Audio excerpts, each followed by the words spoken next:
Welcome to Wallen. Hi guys. Explain, nasa kadapit.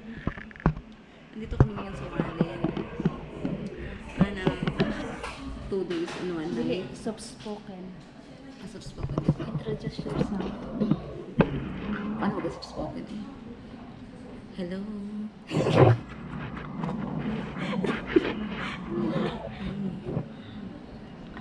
Welcome to my vlog. Paspas mo yung story. Dapat din yung soft spoken. Dito kami ngayon sa Wallen for 2 days and 1 night. Nag-book kami ng hotel along the station lang. Along the Wallen station. Ito yung pinaka-cheapest na nakuha namin na hotel room. Magkano? 1,400 plus. 2 bed. 4 ka na lahat. Mga ilang walk galing sa station. I-rate natin 1 to 10. Okay na lang 8 kasi mura lang yun. Tapos, gumala kami sa yung riverside na dito. Maganda. 10 to over 10. Panalo. Tapos, pwede naman to kung sunset lover kayo. Layo mo na siya. Riverside. Riverside. Oh, seaside pala. Kat edit. Anong pangalan? Pwede na kayo Anong pangalan ng ang pinuntahan niyo? Ano yun? Hindi mo basa yung Quezon Shell? Oo, meron. Quezon Shell? Ano nga pangalan? Shang Tian? Fishing Tian? Yung gano'n mas caption yung pangalan ng dagat. Pangalan ng dagat. Yung gano'n mas caption. Ching-chang sushi. Ayusin mo. Mahirap kasi yung dagat. Mga ilang oras biyahe? Yung, kung ano kayo, sasakay kayo ng bus galing sa Wallen Station, mga 20 minutes lang ata. Hindi abot 20 minutes. Pero kung pagbalik namin, hindi totoo. Okay. Oo. Pero kung pagbalik namin kasi, ang last trip doon is 3:08, 6:30, ang last trip ng bus. Huwag kayong mag-alala kung hindi kayo maano. Kasi yung dagat na yun is last stop ng 3:08 na bus daw. Sabi ng guard, ng taga station. Tapos, speaking of station, magagaling ng English ang mga taga bus station dito.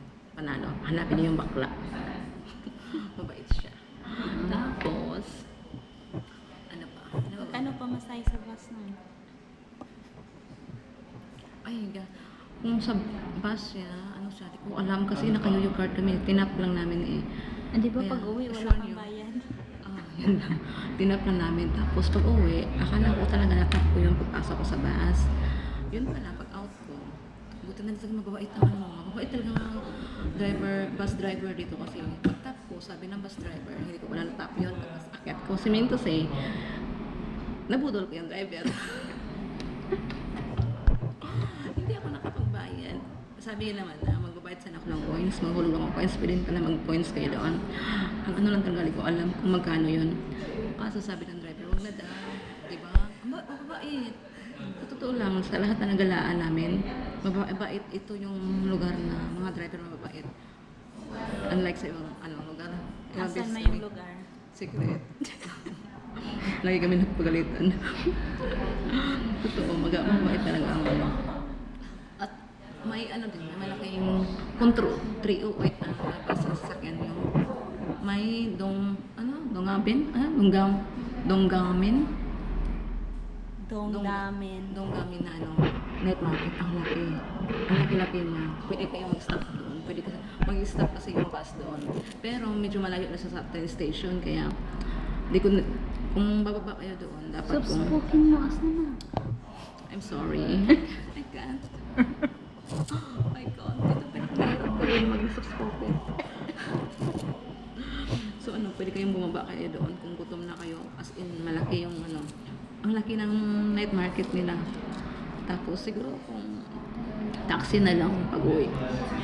Kung marami kayong extra Sa 100. extra packet. 100 lang taxi. 150 lang taxi. Ang 150 siguro ang taxi din. So yun. Isa lang talaga nagalaan namin kasi nga pagkagabi, ayun, may pinuntahan din kami tropa, tapos kinamagahan, sinulit namin yung hotel, natulog lang kami. Tapos ngayon, Kasi nasarap patulog talaga pag hotel, yun talaga ang pinaka-the-best. Parang ayaw ko na mag-out. so musta yung first cam mo sa Walin? Ano din, maganda siya. Huwag kayo galing kayo sa mga urban na city no? City na lugar. Huwag kayo ma-expect na yung Walin is ganun din. Kasi yung Walin parang siyang old na lugar. Hindi masyadong, hindi ko siya, ang mga building niya, mga luma din. Pero siguro sa city, siguro kasi ito sa harap ng station, mga luma talaga ang mga building, pati mga hotel. Pero yung, nasa malapit sa night market, mga gaganda din. May mga tindahan din, mga building na okay siya. Tapos maraming, mga butchi, ano tawag doon? Ano tawag sa mga ganyan? Mga, ano tawag dyan? Mochi. Yung mga pasalubong na. Mochi.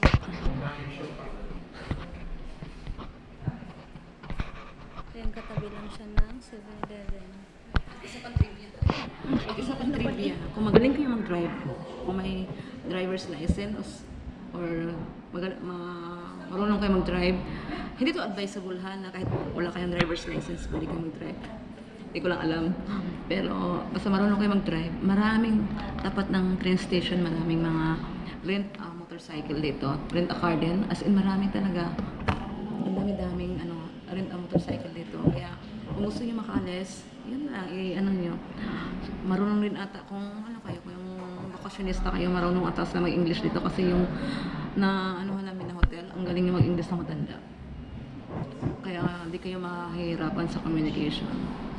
Ano pa? Maraming mga pasalubong dito, pwedeng bilhin nyo, mga tea, yung mga butsi-butsi, muchi-muchi, mga, anong tawag doon? Pa ba? Yun wala na.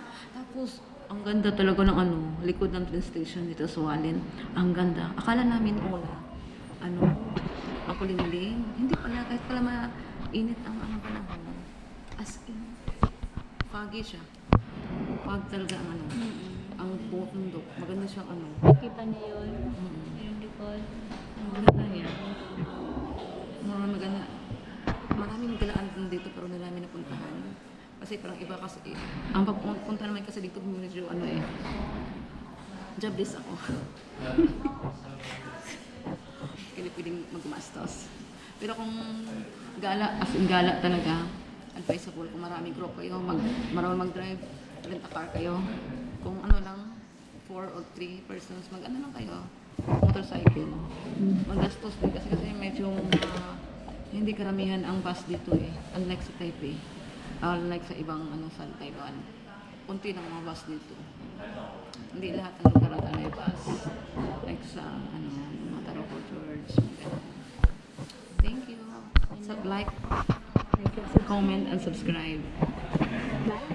Bye! Ingat lahat! Yan na yan?